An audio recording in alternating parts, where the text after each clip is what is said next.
Hi everyone, I'm really excited to welcome today Soledad Fox Maura, who is a professor of Spanish and Comparative Literature at Williams College. She has a PhD in Comparative Literature from the City University of New York and is a former Fulbright Senior Research Scholar. She's published 3 books, including the 2018 biography of Jorge Semprún, exile, writer, soldier, spy, which was cited in 2019 as one of the top 5 literary lives by the Wall Street Journal. She's currently preparing new editions of out-of-print or unpublished life writing by Spanish women from the 1960s and 1970s. And the first 2 books from this series will be out with Editorial Renacimiento in late 2020 and early 2021. And Madrid Again is her first novel and what we'll be discussing today. So I've had the pleasure of reading Madrid Again, and I found there are 2 focal points. I don't know if you'd agree in the family story that you tell. So there's the relationship between your narrative persona, so Lola, the relationship between her mother and father and their movements between Spain and the US. And then there's the relationship between Lola's academic research into the Spanish Civil War and the experiences of her family. And one of the most compelling aspects for me was how you navigated that relationship between familial and national histories. Would you like me to respond? Go for it. Well, yeah, can you tell us a bit about the story as you see it? Yes, I will, and I want to thank the Oxford Center for Life Writing and especially Hannie for leading these questions about Madrid Again. And I also wanted to mention that Hannie, works on life writing and specifically on how multiple life stories can be shared in one textual space, and how to put in the missing voices, how that can be done. And so when I had just submitted the final version of my novel, when I stumbled upon Hannie's work through the life writing series on Facebook. And so I saw a lot of overlaps between our work. And so it's really kind of you to have read the novel, and I really couldn't imagine a better reader for a novel, given your background and your interests. So thank you. Oh, thank you. So this is a story about, it's a story that focuses on 2 generations, a mother-daughter specifically, but there are other generations. It goes kind of deeper into the past. And one of the major themes is exile. And it's also a bit of a meta novel because it's a novel that questions whether it can actually be a novel or not. And because it focuses on exile, the subject of languages and third culture kids comes up.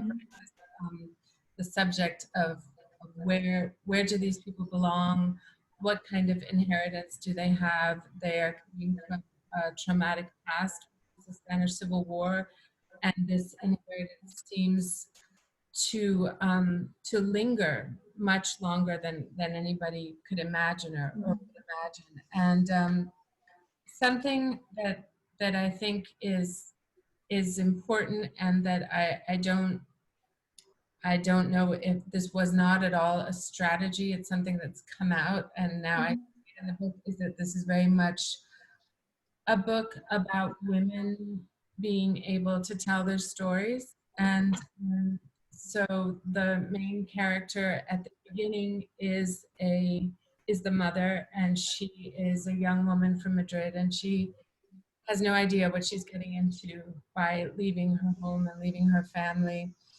And her daughter is a witness. She's not really, an active person. And in the first part of the book, she's a witness with a limited point of view, but as she grows up, she realizes that neither she nor her mother have ever had the opportunity to express their stories or to express their voices, and that even though they come from this culture where it's better not to express oneself, it's safer to be quiet, she is compelled to tell whatever stories she can, and that you know, that she's, although she's very close to her mother, she's also completely different from her mother because she's has a different nationality. They have different languages, even though the daughter is bilingual. They have different cultures and obviously are from different generations. And so this is very, I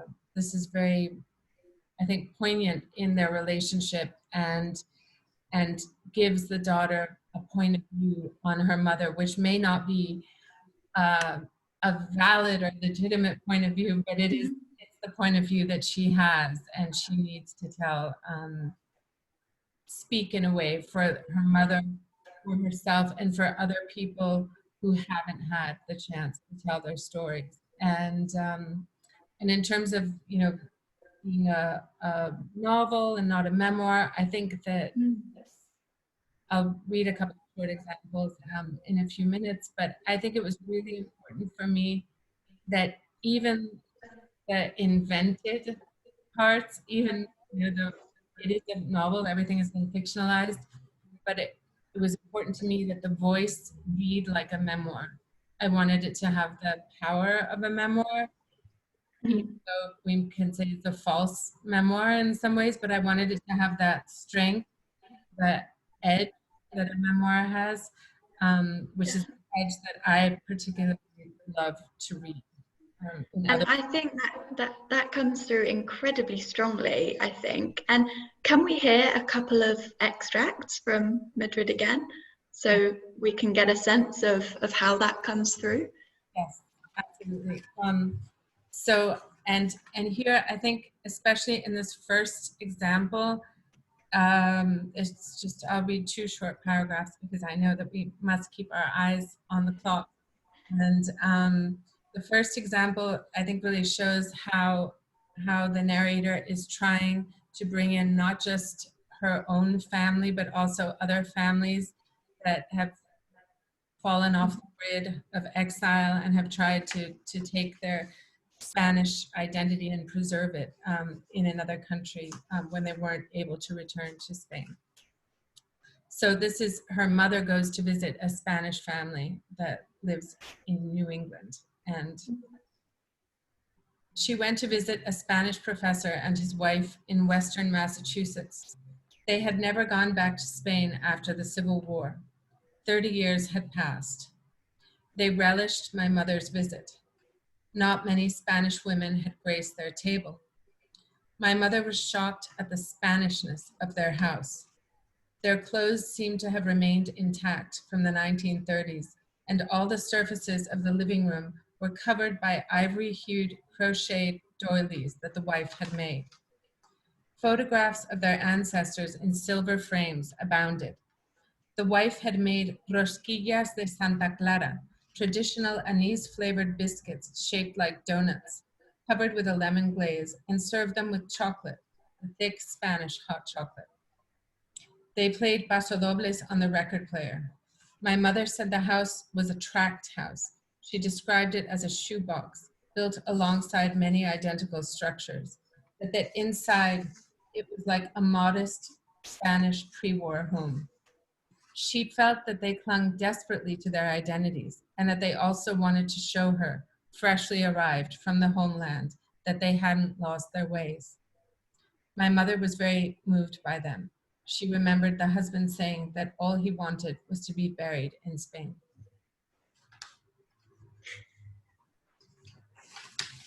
Brilliant.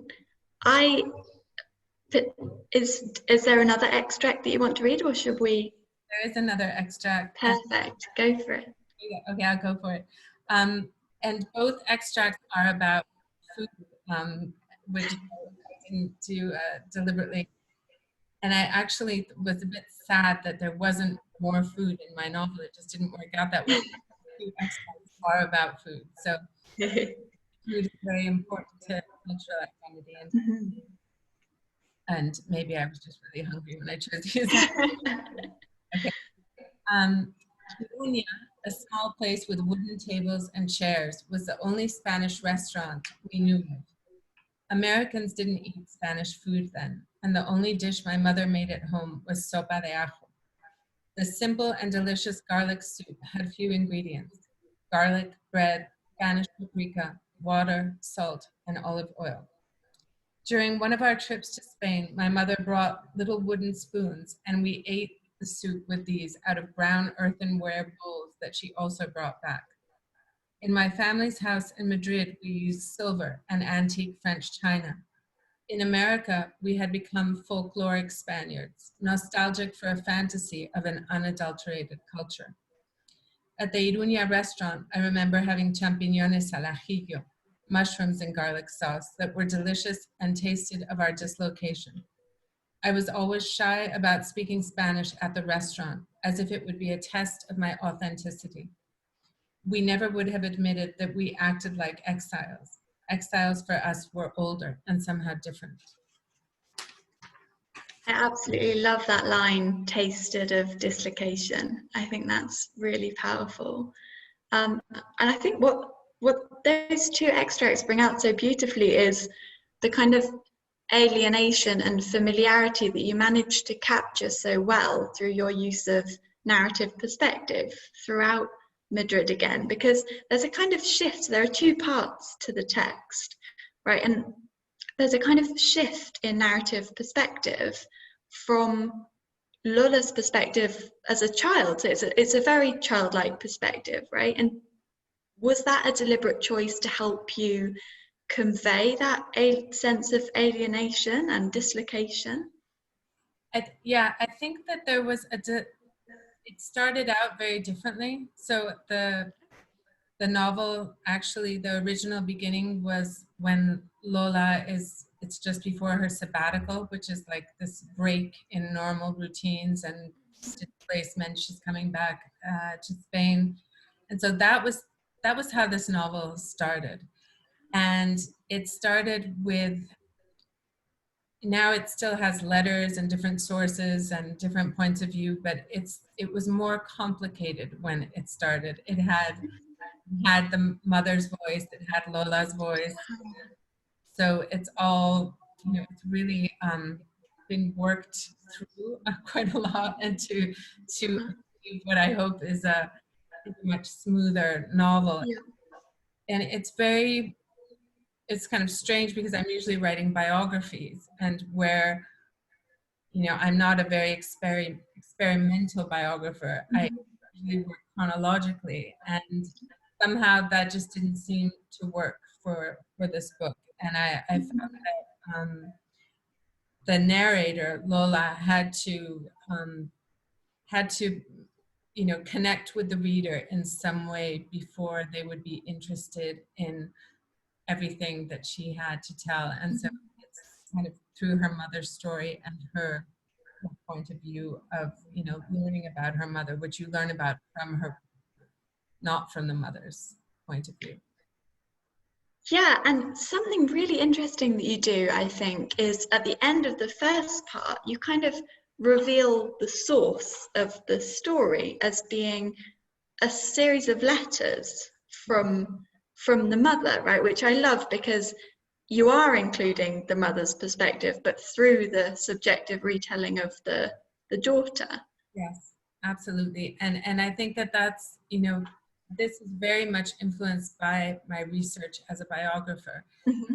Always looking for things, I mean, published books are wonderful, but if we find an unpublished letter or a diary entry, it's a gold mine.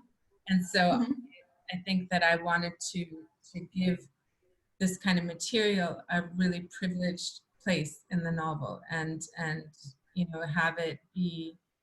have it just be this kind of self-standing, very central part that a whole story could be woven around. And so, because you've just talked about being a biographer, and of course Lola is also a biographer and an academic in the text. And a really important part of it, I think, is connecting the academic research on life writing and on the Spanish Civil War with familial experiences. And how did you find bridging those two worlds? Because to me, I would worry that my academic perspective would kind of encroach on telling a family story. And I was amazed at how you managed to prevent that and just seamlessly interweave the two in the text. That's very generous of you. I don't know if it's really seamless, but I think that I was always interested in what in the States, you know, we call creative writing. And I had taken classes in creative writing, and when I was at college, and I had taken 2 courses in writing memoirs and autobiography as well. So I think that that's something that I was always very interested in, and that I had always done, you know, for fun, for however you want to, you know, see it. At the time, I think that, you know, when I started to do my doctoral work in New York, there was no, I mean, I think that there was no such thing as a center for life writing, but there certainly wasn't that I was aware of. And so the two, you know, were very separate. There was, I could write stories, I could write poetry, and then there was my, you know, my doctoral dissertation, articles, peer reviewed, and that they were, you know, completely separate. And I very much, you know, gave up one to favor the other for a long time. But I think that in my mind, they were never really that separate in a way. So I think that the kind of books that I've written and the kind of subjects that I work on, like exile, are very close. And so I think that it was, I don't know, I don't know if they were really that divided. I mean, there's certainly very different types of writing, and you know, I have been, one of the most wonderful things about writing this, not using footnotes. A great liberation. And Definitely. and I think that another thing that's, I know that we're probably running out of time, but I know that this, you know, some of the subjects that I work on, I think they are post-traumatic subjects. Yeah. And so there is a lot of sadness in some of the work that I do. The stories are, you know, often very tragic stories, and the you know, ricochets down for a few generations. It you know, often has a pretty clear beginning but doesn't really end at a specific point. And yet writing about these subjects in this novel made me happy in a way that I think was quite new, and not because it's necessarily a happy novel. I don't want to, that would be a misrepresentation, but that for some of the subjects in the novel who wouldn't otherwise have their stories told, and who maybe, you know, people who I consider have been given a complete erasure by history, the joy to put them in narrative form. So I think that that was something that is very positive, and to be able to do that and not have any footnotes was, you know, that was different from our. Definitely. And I think it's brilliant that in the novel, at least it's the mother who says, you know, tell my story. I want this story to be heard. Which is in contrast to, obviously, there's a lot of silence in the family history and in the history of the Spanish Civil War. Secrets, and so it's all been about not telling and not uncovering anything, and not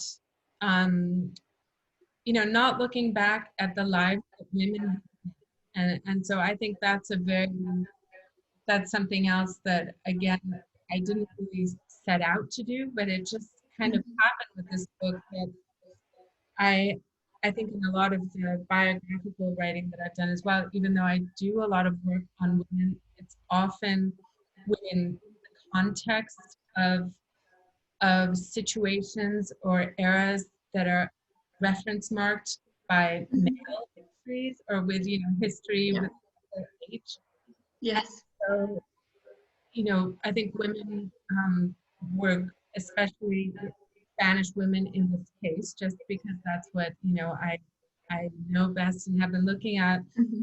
We're going through incredible situations in the 1960s and, with unwanted pregnancies and Mhm. just how did people deal with these things? They were kind of forced into a kind of, normality or to be normalized in some way that was acceptable to society. But privately, I think women went through such incredibly difficult and heroic moments, and how they got by, always writing their stories, right? Because that's the main point. So I think that it's really just to look at these stories and the fragments that are left or the letters, and to build stories from experiences that are not unique to Lola's mother, Mhm. but that I think um, a lot of women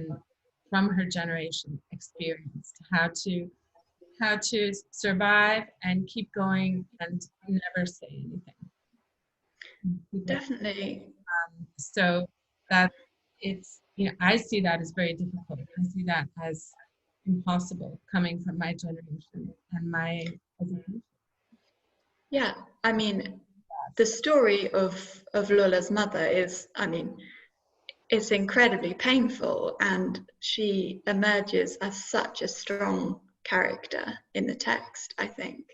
And so, was your choice to write a novel? I guess I think of it as, or I think of the style you adopted as a really good way of kind of bridging autobiographical elements, so your own family's history, but making that much more representative. And so to speak to the many other stories, as you're saying, the many women who went through experiences like that. And did that inform your kind of choice to avoid any autobiographical or autofictional labels for this text? I think so, yes. And it also gave me so many more possibilities, right? Mm-hmm. Yep. If I had written a memoir, um, well, there's the famous line from El Quijote where Ginés de Pasamonte says that, he's writing his memoirs, and Don Quixote, I can't wait to read them. When will they be finished? And he said, well, I have no idea. I'm alive. I have to go on. I'm not Yeah. finished my life. So how can I write my memoirs? So I had a bit of that feeling as well that, who am I to write my memoirs now? I'm not a celebrity. It just didn't feel like I was ready and might not ever be ready to write a memoir. And at the same time, a memoir limited me to a retelling of my life and those lives close to me. And I felt much more like a repository of a lot of stories and of secrets and of the kind of special point of view that you have when you're a child in descending from one of these families where all this trauma has taken place. Yeah. Nothing is ever discussed, and not only the trauma within the immediate family, but of other people.